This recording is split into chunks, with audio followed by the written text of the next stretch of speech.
Kalau Jonathan buat konten itu kan anaknya, emang dia nggak bikin konten? Dia tiap hari bikin konten gitu loh. Sekarang ini bukan konten dia itu yang mengungkap itu, apa namanya? Jangan egois dong, menuduh orang tidak melihat dirinya sendiri. Itu kan anak berdua, mau bikin konten, mau bikin apa tuh anak kita serah lah. Apa urusnya cegat-cegat bilang konten-konten segala, kenapa? Orang anaknya kok, mau guling-guling, mau apa terserah dia kok. Loh, seakan-akan itu anaknya dipinjam untuk bikin konten. Halo, nggak ada Jonathan, nggak ada anaknya itu, iya kan? Gitu loh. Jadi maksud aku, jadi orang itu smart dikit gitu loh. Dia bilang datang untuk bikin konten, ya hak Jonathan dong, anaknya. Siapa yang larang dia bikin konten? Ibu-ibu aja bikin konten, dia juga bikin konten. Nah dia sekarang nongolkan masalah ini kenapa? Nggak konten, kan konten, gitu loh. Membuat yang bikin huru hara supaya jadi berita, jadi dia naik lagi, ya kan? Ada harga lagi, kan gitu, gitu loh. Ada rasa. Sejauh ini komunikasi sendiri dari Ibu? Jonathan itu sudah tidak mau komunikasi sama dia. Sudah kata orang penyanyi itu jijai. Ya, gini loh. Kalaulah memang tidak ada perasaan yang aneh-aneh atau udah bisa move on, anak itu kan bisa dikomunikasikan, kasih aja sama bapaknya waktu seperti jatah, gak usah ditahan-tahan karena ada masalah begini nggak dikasih katanya. Kayak sekarang Natalan nggak boleh rumah bapaknya karena bapaknya dapat gratisan operasi gitu. Kenapa? Loh, itu kan anaknya sendiri. Ya kan bukan anaknya sendiri. Maksud aku, halo, gitu loh. Sudah tidak ada hubungan suami istri lagi, itu anak bersama, kasih, iya, nggak usah terlalu di drama lah, drama banget gitu. Ngapain drama? Terus dimasalahkan konten. Itu anak Jonathan, mau konten, kontrak, kontul, semua boleh silakan. Nama anaknya kok. Kenapa dilarang bikin konten? Emang dia nggak pencitraan? Dia biar aja di pencitraan sama anaknya si Jonathan, orang anaknya kok cuman ketemu 2 kali seminggu gitu loh. Jadi maksud aku jangan mengada-ngada gitu. Jadi kalau memang semua ini nggak akan ada masalah kalau dia bisa move on, itu aja ini. Masalahnya nggak bisa move on aja, itu aja.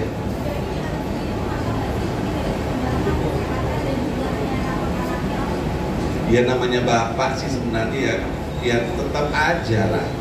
Gak mungkin, Jonathan kan dia sayang banget sama anak. Mau dia ada apa namanya, pergi kemana dia bawa saatnya, ya itu haknya Jonathan. Gak boleh larang-larang, tidak boleh ketemu cewek, tidak boleh dikenal-kenalkan sama pacarnya.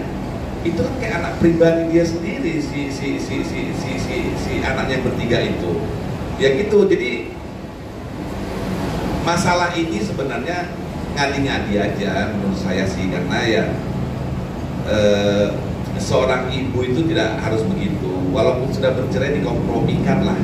Kalau mau bawa anak ke rumah sakit bicarakan gitu loh, atau bisa di teks gitu, gimana nih anak kita sakit di bertiga, satu harus operasi, kan bisa coba dulu tuh asuransi saya bayar tiap bulan dipakai gitu kan.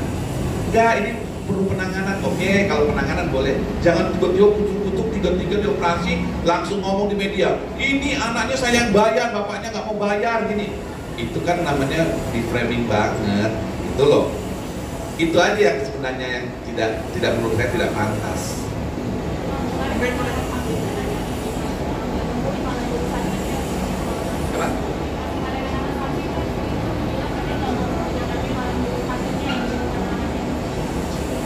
Jadi Jonathan itu sudah tidak mau ketemu dia, titik itu aja. Kalau memang anaknya mau dikasih ke Jonathan, siapapun yang jemput dikasih aja. Kenapa emang? Kenapa mesti Jonathan biar lihat muka-muka gitu? Hah? Gak cukup dia di TV aja tiap hari Jonathan di TV, sampai mesti lihat muka-muka. Ya kalau mau sekarang Jonathan mau ngambil anaknya, dikirimlah siapa, si A, si B, si C. Kenapa emang tantenya, omnya, ya biar aja. Kan mau diambil untuk ketemu Jonathan bapaknya, mesti bapaknya ke rumahnya gitu, lihat muka-muka gitu. Aneh kan? Aneh gak sih? Kok jadi masalah? Orang disuruh jemput anaknya orang lain, saudaranya sendiri, nggak boleh. Gitu loh. Oke, tapi terkait bayar operasi 3 anak sampai 116 juta itu uangnya itu kemana? Apa? Terkait bayar operasi sampai 3 anaknya sampai totalnya 116 juta Itu tidak harus dibayar. Seperti saya bilang tadi, nyimak nggak? Kan Jonathan itu membayar asuransi setiap bulan untuk 3 anaknya, 4 juta, hampir 4 juta. Terus itu nggak dipergunakan, hanya dia mau pamer dia bisa bayarin semua, tapi ujung-ujungnya bapaknya suruh tanggung jawab bayar lagi. Kalau memang dia tidak mau pakai asuransi, dia bayar aja pakai uangnya sendiri, nggak usah keluar-keluar. Nggak usah keluar-keluar, ini segini 115 juta, 16 juta, bagi 2 kita, ngapain keluar-keluar? Orang dari awal juga nggak dikompromikan kok. Kalau dari awal dia kompromikan, ini gimana? Biayanya 16 juta, 100 sekian juta, gimana dibagi 2 kita ya? Jelas, baru dong dioperasi. Kalau nggak jelas, coba pakai asuransi, coba aja pakai asuransi. Dan 2-nya kan nggak usah harus operasi juga sebenarnya, orang nggak mendesak banget. Anak kecil loh, apa yang anak kecil mesti harus operasi amandel? Tunggu aja gak dewasa sedikit, remaja kan bisa. Itu maksudnya. Tapi dari pihak kita sendiri mengkonfirmasi nggak sih apa alasan dia tidak ingin memakai asuransi tersebut? Mengkonfirmasi ke pihak bilangnya atau keluarga? Apa? Mengkonfirmasi nggak sih apa alasan dia tidak ingin menggunakan asuransi tersebut dengan memakai uang pribadi? Konfirmasi ke pihak bilangnya atau keluarga? Kasih tahu alasannya nggak mau pakai. Nggak ada, tiba-tiba ya di tahunya dari berita aja. Dari berita aja tiba-tiba ini begini cerita dia katanya begini nggak mau bayar kan? Ya ada apa? Orang nggak dikonfirmasikan kok.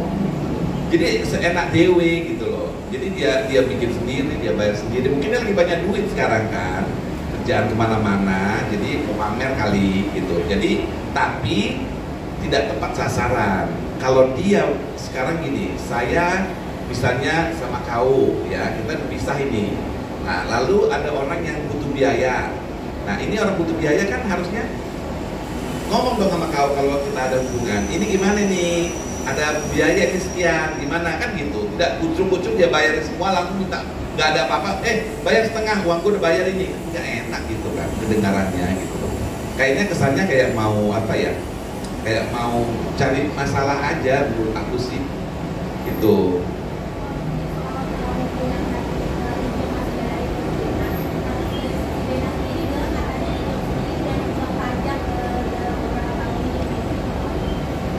Ya enggak lah, kalau sekarang ngapain ada statement si Jonathan tiap hari bayar mobilnya kalau memang nggak dibayar, ya kan? Ya apa ya? Dari awal juga saya kan sudah bilang, makanya Ijong cari istri itu yang benar, sampai keluarganya ditinggalkan, sampai saya pun datang ke perkawinan nggak bisa. Nah, kalau perempuan yang benar dikawini, pasti omnya apanya diundang dong hadir perkawinan, kan ini enggak. Nah udah-udahnya ujung-ujungannya Jonathan juga ke saya gitu. Saya capek aja sebenarnya karena ini bukan urusan saya lagi. Saya lagi ada kerjaan banyak, ini saya kerjaan, saya kemana-mana lagi banyak banget kerjaan saya.